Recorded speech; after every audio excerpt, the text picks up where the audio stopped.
ഇനി നമ്മുടെ പ്രധാനപ്പെട്ട ചർച്ചയിലേക്ക് വരാം. അബുൽ ഇൽമൈനി എന്ന് നമ്മൾ പറഞ്ഞു അല്ലേ? അത് നമ്മൾ മാത്രം പറഞ്ഞതല്ല, ഇമാമുകൾ പറഞ്ഞതാണ്. ആ ഇമാമുകളുടെ കിതാബ് ഓതിപ്പടിച്ച നമ്മുടെ കേരളത്തിൽ തന്നെയുള്ള ധാരാളം പണ്ഡിതന്മാർ അത് പറഞ്ഞിട്ടുണ്ട്. എന്നല്ല, ആഗോളതലത്തിൽ പ്രശസ്തരായ പണ്ഡിതന്മാരെ റിഫായി ശൈഖ് റളിയല്ലാഹു അൻഹുവിന്റെ മഹത്വം മാത്രം എഴുതിയ കിതാബുകളുണ്ട്. ആ കിതാബുകളിൽ അത്തരം പ്രയോഗങ്ങൾ നടത്തിയിട്ടുണ്ട്. അതൊക്കെ ഇമാമുകളുടെ ഈ കിതാബിൽ നിന്ന് നോക്കി പഠിച്ചതാണ്. ഞാൻ അതിലേക്ക് വരാം. നൗഷാദ് പറയട്ടെ. ഇവിടെ ആദ്യത്തെ പോയിന്റ് എന്താണെന്നറിയോ? മഹാനരായ ഇമാം അഹ്മദുൽ കബീർ റിഫാഈ റളിയല്ലാഹു അൻഹുവിന് അവിടുത്തെ ശൈഖ് വെച്ചു കൊടുത്ത പേര് അബുൽ അലമൈൻ എന്നാണ്. രണ്ടാമതൊരു പേരില്ല എന്ന് പറഞ്ഞാൽ ആർത്തത്തില്ല. സുൽത്താനുൽ ആരിഫീൻ അത് പറയുന്നുണ്ട്. അപ്പൊ അതാണ് പ്രശ്നം. റിഫായി ശൈഖ് റളിയല്ലാഹു അൻഹുവിന്റെ മഹത്വം പറയാൻ പാടില്ല. ആ ഒരു പേര് മതി, അബുൽ അലമൈൻ എന്നുള്ള പേര് മതി. അതിലപ്പുറം ഒരു പേര് കൊടുക്കാൻ ഞങ്ങൾ സമ്മതിക്കൂല. ഇതാണ് നിങ്ങളുടെ പ്രശ്നം. അതാ നമ്മൾ പറഞ്ഞുകൊണ്ടിരിക്കുന്നത്. റിഫായി ശൈഖ് റളിയല്ലാഹു അൻഹുവിന്റെ സ്ഥാനപ്പേര്, രണ്ട് സ്ഥാനപ്പേര് അബുൽ ഇൽമൈനും അബുൽ അലമൈനും എന്നുണ്ട് എന്ന് ഇമാമുകൾ എഴുതി വെച്ചത് ഞങ്ങൾ പറഞ്ഞു. അതാ നിങ്ങളെ പ്രശ്നം. ഷെയ്ഖ് റിഫായിയോടുള്ള അങ്ങേയറ്റത്തെ വെറുപ്പ്. റിഫായി ശൈഖ് റളിയല്ലാഹു അൻഹു അങ്ങനെ രണ്ട് പേരൊന്നും പറയണ്ട. ആരാപ്പ റിഫായി ശൈഖ് തങ്ങൾ? അങ്ങനത്തെ രണ്ട് പേരൊന്നും പറയാൻ മാത്രമായിട്ടില്ല എന്ന് പറയുന്ന ധിക്കാരമാണ് നിങ്ങളുടേത്, ഖിബറാണ് നിങ്ങളുടേത്, ആ അഹങ്കാരമാണ് നിങ്ങളുടേത്. അത് ഇവിടെ കേരളത്തിൽ വില പോകാൻ പോകുന്നില്ല എന്ന് ഞാൻ പ്രത്യേകം ഓർമ്മപ്പെടുത്തുകയാണ്. നമ്മൾ വിട്ടില്ല. എല്ലാരും വന്ന് ചോദിച്ചു, എവിടെയാണ് നമ്മളുടെ സവാദുൽ ഐനൈനി എന്ന കിതാബിൽ എവിടെയുള്ളത്? കുടുങ്ങിയ ഇല്ലല്ലോ. അതിലില്ല എന്ന് മാത്രല്ല, അബുൽ അലമൈനി എന്നാണ് വായിക്കേണ്ടത് എന്നതിലുണ്ട്. അപ്പോ ഞാൻ നേരത്തെ പറഞ്ഞതുപോലെ ഇയാളെ ആരോ കുരങ്ങ് കളിപ്പിക്കുകയാണ്. സവാദുൽ ഐനൈൻ എന്ന് പറയുന്ന കിതാബ് കയ്യിൽ പിടിച്ചിട്ടുണ്ട്, പക്ഷേ കിതാബ് മറിച്ച് വായിക്കാൻ അറിയില്ല. ഈ കിതാബ് അപ്പുറം ഇപ്പുറം നോക്കാനുള്ള ഒരു യോഗ്യതയില്ലാത്ത ഈ പാവപ്പെട്ട വിവരദോഷിയായ നൗഷാദ് മൗലവിയെ ഈ തരത്തിൽ കുരങ്ങ് കളിപ്പിക്കുന്നവർ അപ്പണി നിർത്തിക്കൊള്ളണമെന്നാണ് ഞാൻ പറയുന്നത്. നൗഷാദിന് വേണ്ടിയും സംസാരിക്കണ്ടേ കുറച്ചൊക്കെ? അദ്ദേഹം ഒരു വിവരമില്ലാത്തവനാണെന്ന് കരുതിയിട്ട് ഇങ്ങനെ കുരങ്ങ് കളിപ്പിക്കാൻ പാടുണ്ടോ, പൊട്ടൻ കളിപ്പിക്കാൻ പാടുണ്ടോ നൗഷാദിനെ? ആരാണ് ആ കിതാബ് സവാദുൽ ഐനൈൻ കയ്യിൽ കൊടുത്തിട്ട് ഇത് മാത്രമേ പറഞ്ഞിട്ടുള്ളൂ എന്ന് നൗഷാദിനെ പറഞ്ഞു പറ്റിച്ചവൻ ആരാണ്? അവനെ പിടികൂടിയേ പറ്റൂ. അങ്ങനെ കുരങ്ങ് കളിപ്പിക്കാൻ പാടുണ്ടോ ഒരു മനുഷ്യനെ? അപ്പൊ ഞാൻ പറയുന്നത്, പ്രിയപ്പെട്ട സഹോദരങ്ങളെ, ഇദ്ദേഹം ഈ കിതാബ് കണ്ടിട്ടില്ല, ഈ കിതാബ് നോക്കിയിട്ടില്ല, നോക്കിയാലൊട്ട് മനസ്സിലാവില്ല. ആ നിലക്ക് അജ്ഞനായ വിഡ്ഢിയായ ഈ മനുഷ്യൻ ബഹുമാനപ്പെട്ട റിഫായി ശൈഖ് റളിയല്ലാഹു അൻഹുവിനെ അബുൽ ഇൽമൈനി എന്ന സ്ഥാനനാമം ഇല്ല, അങ്ങനെ കിതാബുകളിൽ പറഞ്ഞിട്ടില്ല, സവാദുൽ ഐനൈനിൽ പറഞ്ഞിട്ടില്ല. പറഞ്ഞിട്ടുണ്ട് മൗലവി, സവാദുൽ ഐനൈനിൽ പറഞ്ഞിട്ടുണ്ട്. സവാദുൽ ഐനൈനി ആദ്യം മുതൽ അവസാനം വരെ മുത്വാലഅ ചെയ്തവരാണ് ഞങ്ങൾ.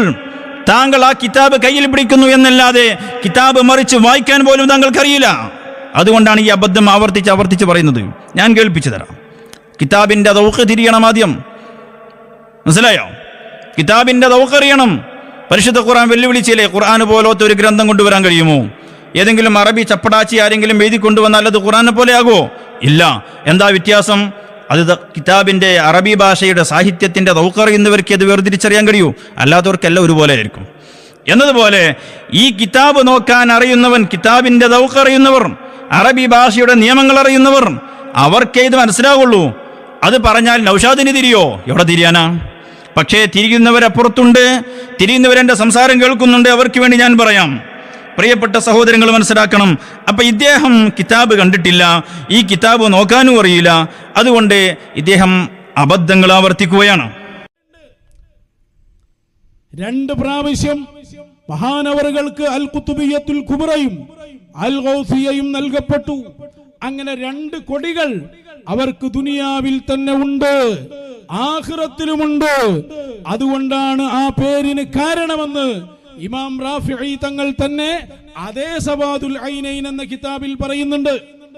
അത് മറച്ചു വെച്ച് ഇബാറത്ത് അതിലേക്ക് കൂട്ടിക്കൊടുക്കുകയാണ് ചെയ്തത്. അതേ സവാദുൽ ഐനൈനിൽ അബുൽ ഇൽമൈൻ എന്ന പേരും പറഞ്ഞിട്ടുണ്ട്. നീ അത് കണ്ടിട്ടില്ല. ബഹുമാനപ്പെട്ട റാഫി ഇമാം റളിയല്ലാഹു അൻഹു അബുൽ അലമൈൻ എന്ന പേര് വരാനുള്ള കാരണം വിശദീകരിച്ചു. ഒരാൾക്കും തർക്കമില്ല. അങ്ങനെ ഇമാം അവർകൾ പറഞ്ഞിട്ടില്ല എന്ന് ഞങ്ങളാരും പറഞ്ഞിട്ടില്ല. ബഹുമാനപ്പെട്ട ഷെയ്ഖ് റിഫായി തങ്ങൾക്ക് ആ ഒരു പേരില്ല എന്നും നമ്മൾ പറഞ്ഞിട്ടില്ല. നമ്മൾ പറഞ്ഞത് ആ കിതാബിൽ തന്നെ അബുൽ അലമൈനി വിശദീകരിക്കുന്നതിന്റെ തൊട്ടിപ്പുറത്ത് അബുൽ ഇൽമൈനിയും വിശദീകരിച്ചിട്ടുണ്ട്. കണ്ണുണ്ടായാൽ പോയാ കാണണമെന്നാണ് നൗഷാദിനോടും സർവ്വഗുരുവട്ടൂരികളോടും നമുക്ക് പറയാനുള്ളത്. മനസ്സിലായോ? പിന്നെ അതിന്റെ അവസാനം അയാൾ പറഞ്ഞത് എന്താണെന്നറിയോ? കൊട്ടുകര സാദി ഉസ്താദ് ഈ സവാദുൽ ഐനൈനി വിശദീകരിച്ച് ഇങ്ങനെ വായിക്കുമ്പോൾ അതിന്റെ ഇബാറത്തുകൾ ഇങ്ങനെ വായിച്ച് വിശദീകരിക്കുന്നുണ്ട്. അതിന്റെ പുറമെ ആ ഇബാറത്തുകൾ വായിക്കുന്നതിന്റെ ഇടയ്ക്ക് ഉസ്താദ് വേറെ ചില വിശദീകരണങ്ങൾ ബഹുമാനപ്പെട്ട റിഫായി ശൈഖ് റളിയല്ലാഹു അൻഹുവിന്റെ പഠനവും അവിടുത്തെ ഇൽമുമായി ബന്ധപ്പെട്ട ചില വിശദീകരണങ്ങൾ പ്രസംഗത്തിന്റെ ഭാഗമായി പറയുന്നു. അത് ഈ മൗലവി മനസ്സിലാക്കി അത് കിതാബിന്റെ ഇബാറത്ത് വായിക്കുകയാണെന്ന്. അപ്പൊ കിതാബിന്റെ ഇബാറത്ത് വായിക്കുന്നത് ഏതാണ്, പ്രസംഗത്തിന്റെ ഭാഗമായി പറയുന്നത് ഏതാണ് എന്ന് പോലും തിരിച്ചറിയാനുള്ള ഒരു ശ്രോതാവാകാനുള്ള യോഗ്യത പോലും ഈ നൗഷാദ് മൗലവിക്കില്ല. എന്നിട്ട് അയാൾ വലിയ സംഗതിയായിട്ട് പറയാണ് കിതാബിലില്ലാത്തത് കൂട്ടിച്ചേർത്ത് കിതാബിലുള്ളതായിട്ട് അവതരിപ്പിക്കുകയാണ്. മൗലവി ആദ്യം ഒരു പ്രസംഗം കേൾക്കാനിരിക്കൽ എങ്ങനെ എന്നെങ്കിലും പഠിക്കണം. പ്രഭാഷകൻ കിതാബിന്റെ ഇബാറത്ത് വായിച്ച് വിശദീകരിക്കും. ആ വിശദീകരണത്തിന്റെ ഭാഗമായിട്ട് മറ്റു ചില വിശദീകരണങ്ങൾ പ്രഭാഷണത്തിന്റെ ഭാഗമായിട്ട് പറയും. അത് കിതാബിന്റെ ഇബാറത്തിൽ ഉള്ളത് വായിക്കല്ല. അത് ആ പ്രഭാഷണം നേരത്തെ വായിച്ചതിന്റെ വിശദീകരണമായിട്ട് മറ്റു പലതിൽ നിന്നും മറ്റു പല കാര്യങ്ങളും ആ വിശദാംശങ്ങളുടെ ഭാഗമായിട്ട് പറയും. എന്നിട്ട് ആ വിശദീകരണം കഴിഞ്ഞ ശേഷം ആ ഇബാറത്തിന്റെ തുടർച്ചയും വായിക്കുന്നുണ്ട്. അപ്പൊ ഇയാൾ പറയാണ് അവലും ആഖിറും കിതാബിലുള്ളത് അതിന്റെ അടക്കമുള്ളത് കിതാബിൽ ഇല്ലാത്തത് കൂട്ടിച്ചേർക്കുകയാണെന്ന്. കിതാബിൽ കൂട്ടിച്ചേർത്ത് മാത്രം ശീലമുള്ള ഇയാൾക്കത് അങ്ങനെ തോന്നുകയാണ്. കാരണം ഒരു അനുഭവം ഉണ്ടാകുമ്പോൾ എല്ലാം അതുപോലെ തന്നെയാണ് എന്ന് മനുഷ്യരും മറ്റ് ജീവികളൊക്കെ ധരിക്കാറുണ്ട്. തിളച്ച വെള്ളത്തിൽ വീണ പൂച്ച പച്ചവെള്ളം കണ്ടാലും മൂടുമെന്നൊക്കെ പറഞ്ഞതുപോലെ പൂച്ചന്റെ വിചാരം എല്ലാം തിളച്ച വെള്ളം എന്നാണ്. അതുപോലെ നൗഷാദ് കിതാബിലുള്ളത് കട്ടുമുറിച്ച് വായിക്കുന്നത് നൗഷാദിന്റെ ശീലാണ്. അപ്പൊ എല്ലാവരും അതുപോലെ ആയിരിക്കും എന്നാണ് നൗഷാദ് ധരിക്കുന്നത്.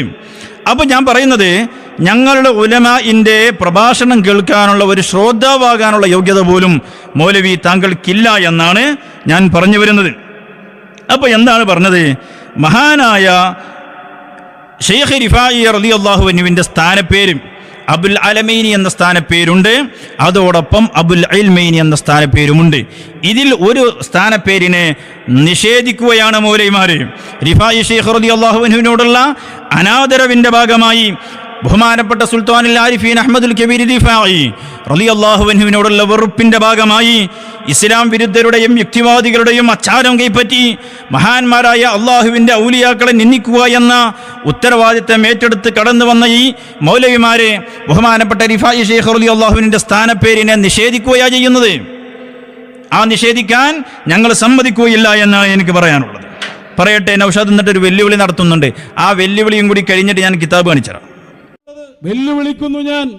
ഈ വാളക്കുളമല്ല, നിങ്ങളുടെ സാക്ഷാൽ മുശാവറ വന്നാലും ആധികാരികമായ ഒരു ഇമാമിന്റെ കിതാബിൽ നിന്ന് ആ ഇബാറത്ത് കൊണ്ടുവരാൻ ഇലാ യൗമിൽ ഖിയാമ നിങ്ങൾക്ക് സാധ്യമല്ല.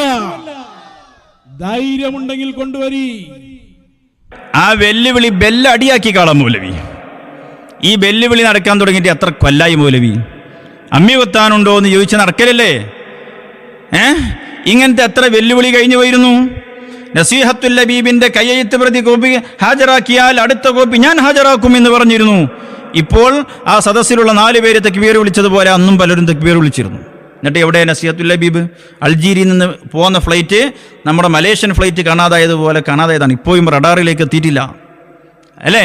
ഇങ്ങനത്തെ എത്ര വെല്ലുവിളികൾ നടന്നിട്ടുണ്ട്. അതുകൊണ്ട് വെല്ലുവിളിയൊക്കെ പോക്കറ്റിൽ വെക്കുക. അറിയാത്തത് പഠിക്കാൻ ശ്രമിക്കുക. മനസ്സിലായോ? അറിയാത്തത് പഠിക്കാൻ ശ്രമിക്കുക. താങ്കൾക്ക് കിതാബ് അറിയില്ല, ഇൽമ് അറിയൂല, മഹാന്മാരെ സംബന്ധിച്ച് അറിയൂല. അറിയാത്ത താങ്കൾ പഠിക്കാൻ ശ്രമിക്കുക. മനസ്സിലായല്ലോ? അപ്പൊ സവാദുൽ ഐനൈൻ എന്ന് പറയുന്ന കിതാബ് ഇമാം റാഫിഈ റളിയല്ലാഹു അൻഹു രചിച്ച കിതാബ് സവാദുൽ ഐനൈൻ ഫീ മനാഖിബിൽ ഔസി അബിൽ ഇൽമൈൻ അബിൽ അലമൈൻ 2 നിലക്കും വായിക്കാം. ബഹുമാനപ്പെട്ട ശൈഖ് റിഫായി റളിയല്ലാഹു അൻഹുവിന്റെ മനാഖിബിൽ ഇമാം റാഫിഈ റളിയല്ലാഹു അൻഹു എഴുതിയിട്ടുള്ള ഗ്രന്ഥം. ആ ഗ്രന്ഥത്തിൽ ബഹുമാനപ്പെട്ടവർ ആദ്യം അബുൽ ഇൽമൈൻ എന്ന് പറയുന്നതിന്റെ ന്യായം പറഞ്ഞതിന് ശേഷമാണ് നൗഷാദെ നീ വായിക്കുന്ന ഭാഗം പറയുന്നത്. മനസ്സിലായോ? അബുൽ അലമൈൻ എന്ന സ്ഥാനപ്പേര് അതിൻ്റെ വിശദീകരണം വരുന്നത് പേജ് നമ്പർ 57-ലാണ്. എന്നാൽ അതിൻ്റെ തൊട്ടുമുമ്പുള്ള പേജിൽ വളരെ വിശദമായിട്ട് ബഹുമാനപ്പെട്ടവർ അവിടുത്തെ വിജ്ഞാനത്തെ സംബന്ധിച്ച് പറഞ്ഞിട്ട് അബുൽ ഇൽമൈൻ എന്നത് വിശദീകരിക്കുന്നുണ്ട്. രണ്ടും വിശദീകരിച്ചുകൊണ്ടാണ് സവാദുൽ ഐനൈനിൽ ഇമാം റാഫിഈ റളിയല്ലാഹു അൻഹു ഷെയ്ഖ് റിഫാഈ തങ്ങളുടെ മനാഖിബ് പരിചയപ്പെടുത്തി രചന നിർവഹിച്ചിട്ടുള്ളത്. ബഹുമാനപ്പെട്ട ഇമാം റാഫിഈ റളിയല്ലാഹു അൻഹുവിന്റെ കിതാബിനെ ഈ വിധം ദുർവ്യാഖ്യാനം ചെയ്യാൻ ആരുടെ കയ്യിൽ നിന്ന് ആ മൗലവി അച്ചാരം വാങ്ങിയിട്ടുള്ളത്? റിഫാഈ ഷെയ്ഖ് റളിയല്ലാഹു അൻഹുവിന്റെ സ്ഥാനം പിടിച്ചതായിത്താൻ ആരിൽ നിന്നാണ് താങ്കൾ കരാർ ഏറ്റെടുത്തിട്ടുള്ളത്? ഞാൻ പറയട്ടെ, ബഹുമാനപ്പെട്ട ഇമാം റാഫിഈ റളിയല്ലാഹു അൻഹു പറയുന്നു, അവിടത്തെ വിജ്ഞാനത്തെ സംബന്ധിച്ച് വിശദമായിട്ട് പറയാണ്. വതഫഖഹ അല ശൈഖി അബുൽ ഫളൽ അലിൽ വാസിതി അൽ മഅറൂഫ് ബി ഇബ്നുൽ ഖാരി, ഇബ്നുൽ ഖാരി എന്നറിയപ്പെടുന്ന ഷെയ്ഖ് അബുൽ ഫളൽ അലിൽ വാസിതി റഹ്മത്തുള്ളാഹി അലൈഹിൽ നിന്നാണ് ബഹുമാനപ്പെട്ടവർ പഠനം നടത്തിയത്.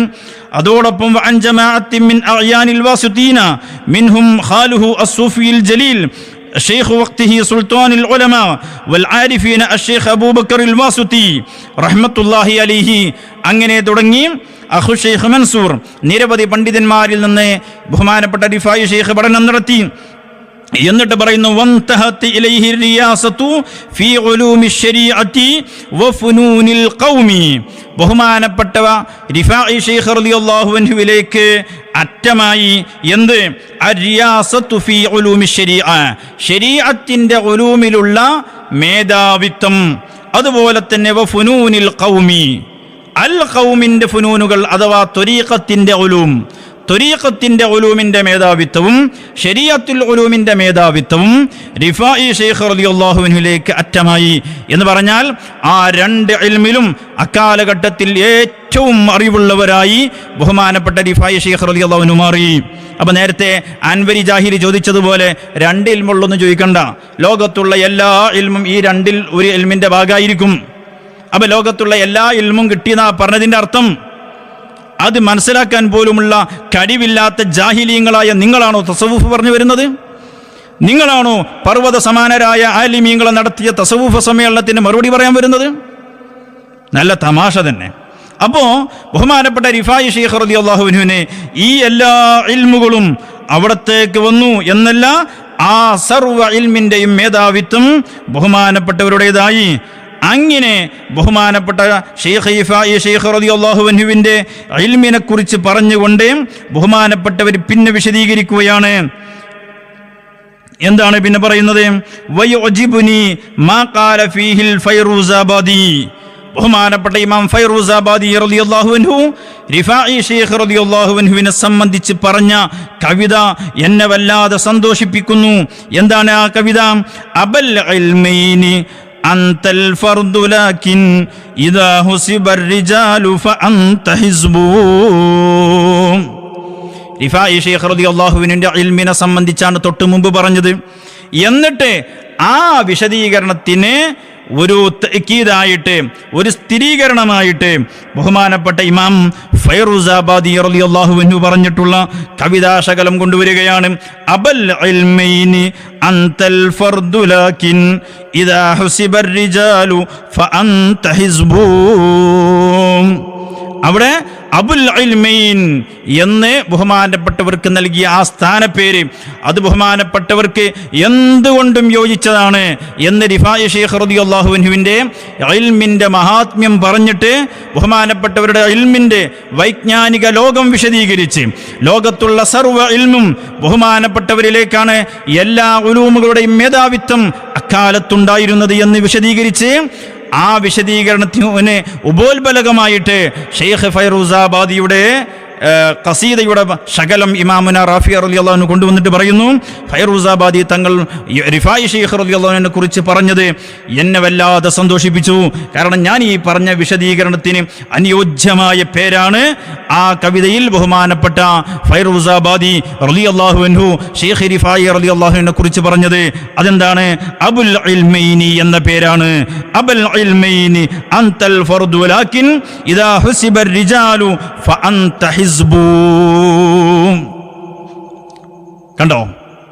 അപ്പോൾ ബഹുമാനപ്പെട്ട റാഫി ഇമാം റളിയല്ലാഹു അൻഹു അബുൽ ഇൽമൈനി എന്ന് വിശദീകരിച്ച് അവിടുത്തെ ഇൽമിൻ്റെ വൈജ്ഞാനികമായ അവിടുത്തെ ലോകത്തെ സംബന്ധിച്ച് വിശദമായി പറഞ്ഞ് ആ കവിതാശകലം പറഞ്ഞിട്ട് വീണ്ടും ബഹുമാനപ്പെട്ടവർ പറയുന്നത് ബഹുമാനപ്പെട്ട റിഫായി ശൈഖ് റളിയല്ലാഹു അൻഹുവിന്റെ ഇൽമിനെ കുറിച്ചാണ്. ബഹുമാനപ്പെട്ടവർ പറയുന്നു, കാന സയ്യിദ് അഹ്മദ് റിഫായി റളിയല്ലാഹു അൻഹു അലമൻ ഷാമിഖൻ വജബലൻ റാസിഖൻ വആലിമൻ ജലീലൻ മുഹദ്ദിസൻ ഫഖീഹൻ മുഫസ്സിറൻ ദാരിവായാത്തിൻ ആലിയാത്തിൻ വഇജാസാത്തിൻ റഫീആത്തിൻ. ബഹുമാനപ്പെട്ട റിഫായി ശൈഖ് റളിയല്ലാഹു അൻഹു ആരായിരുന്നു? ബഹുമാനപ്പെട്ടവരെ വലിയ ഇൽമിന്റെ റാസിഖായിരുന്നു, അഥവാ ഏറ്റവും അഗ്രേസരമായ കൃത്യമായ ഒരു സംശയത്തിനും വകുപ്പില്ലാത്ത പതിഞ്ഞ ജ്ഞാനത്തിന്റെ ഉടമയായിരുന്നു. വആലിമൻ ജലീലൻ, വലിയ ആലിമായിരുന്നു. മുഹദ്ദിസൻ ഫഖീഹൻ, ഹദീസ് ശാസ്ത്രത്തിലും കർമ്മശാസ്ത്രത്തിലും, അങ്ങനെ മുഫസ്സിറൻ, അതുപോലെ തന്നെ ഖുർആൻ വ്യാഖ്യാന ശാസ്ത്രത്തിലും, റിവായാത്തിൻ ആലിയാത്തിൻ, വിവിധങ്ങളായ വൈജ്ഞാനിക ശാഖയിലൂടെ പരമ്പരയിലൂടെ കടന്നു വന്ന വിവിധങ്ങളായ വിജ്ഞാന ശാഖകളുടെ ഉടമയായിരുന്നു ബഹുമാനപ്പെട്ട റിഫായി ശൈഖ് റളിയല്ലാഹു അൻഹു എന്നീ കവിത പാടിയതിന് ശേഷവും അവിടുത്തെ ഇൽമിനെ കുറിച്ചാണ് പറയുന്നത്. അതിൻ്റെ തൊട്ടു മുമ്പ് അവിടുത്തെ വൈജ്ഞാനിക ലോകത്തിൻ്റെ വൈപുല്യം പറഞ്ഞു. എന്നിട്ട് ആ വിജ്ഞാനത്തിനോട് ഇൽമിനോട് യോജിക്കുന്ന സ്ഥാനപ്പേര് ഷെയ്ഖ് ഫൈറൂസാബാദി റളിയല്ലാഹു അൻഹു പറഞ്ഞത് എടുത്തുദ്ധരിച്ചു വീണ്ടും റിഫായി ശൈഖ് റളിയല്ലാഹു അൻഹുവിന്റെ വൈജ്ഞാനിക ലോകമാണ് ചർച്ച ചെയ്യുന്നത്. ഈ ഭാഗം കണ്ടിട്ടുണ്ടോ നൗഷാദേ തങ്ങൾ? കണ്ടിട്ടുണ്ടോ? കണ്ടിട്ടുണ്ടെങ്കിൽ തിരിഞ്ഞിട്ടുണ്ടാവില്ല. അതിനാ ഞാൻ പറയുന്നത്, കിതാബ് നോക്കിയാൽ തിരിയണമെങ്കിൽ കിതാബിൻ്റെ ദൗഖറിയണം, കിതാബിൻ്റെ ദൗഖറിയണം. അല്ലാത്തവനെ എല്ലാം ഒരുപോലെയായിരിക്കും. അപ്പോൾ ബഹുമാനപ്പെട്ട റാഫി ഇമാം റളിയല്ലാഹു അൻഹു ആദ്യം അബുൽ ഇൽമൈനി എന്ന ഭാഗം വിശദീകരിച്ചിട്ടാണ് പിന്നെയാണ് മൗലവിമാർ പറയുന്ന 58-ാമത്തെ പേജിൽ വരുന്നത്. 58-ാമത്തെ പേജിൽ അബുൽ അലമൈനി എന്ന സ്ഥാനപ്പേരിനെ കുറിച്ചാണ് ചർച്ച. മനസ്സിലായോ? അപ്പൊ 2 സ്ഥാനപ്പേരും ബഹുമാനപ്പെട്ടവർക്കുണ്ട്. ഇമാമുകൾ ചർച്ച ചെയ്തു വെച്ച ഈ പേരിനെ നിഷ്കരുണം തള്ളിക്കളയാൻ നിങ്ങളെ പ്രേരിപ്പിച്ച ഘടകം എന്താണ് മൗലവിമാരെ? മഹാന്മാരായ ഔലിയാക്കളോട് നിങ്ങൾ സൂക്ഷിക്കുന്ന ശത്രുതയുടെ കാരണം എന്താണ്? ഏത് ഇസ്ലാമിന്റെ ശത്രുവിൽ നിന്നാണ് നിങ്ങൾ അച്ചാരം വാങ്ങിയിട്ടുള്ളത്?